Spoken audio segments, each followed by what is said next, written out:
In today's video, I'm going to teach you how to fix payment declined on Google Play. If your payment keeps getting declined, don't worry. This is a pretty common issue, and in many cases, it can be fixed with a few simple checks.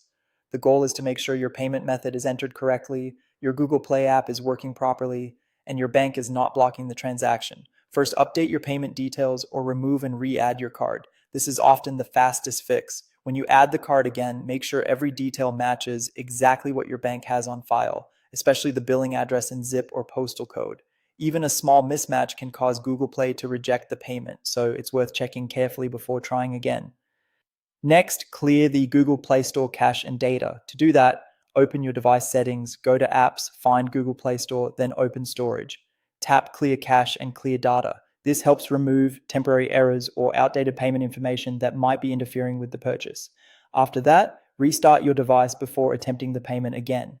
A fresh restart can help the Play Store reload everything properly. You should also check with your bank or card issuer. Make sure your card hasn't expired and that you have enough available funds. In some cases, banks automatically block online or international transactions for security reasons. If everything looks correct on your end but the payment still fails, contact your bank and ask whether Google Play transactions need to be approved or authorized. Another important step is updating your billing address. The address saved in Google Payments should be identical to the one listed on your bank statement. That includes small details like abbreviations, apartment numbers, and postal codes. If those records don't match, the payment can be declined even if the card itself is valid. If the issue continues, try a different payment method. You can add another credit or debit card, use your Google Play balance if you have one, or choose direct carrier billing if your mobile provider supports it. This is a useful way to confirm whether the problem is with one specific card or with the payment setup in general.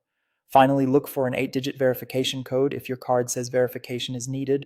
Sign in to Google Payments, select the card, and click Verify. Then enter the code shown in the temporary charge from your bank. This step confirms that you're the card owner and can unlock the payment method. If you go through these fixes carefully, you should be able to get Google Play payments working again.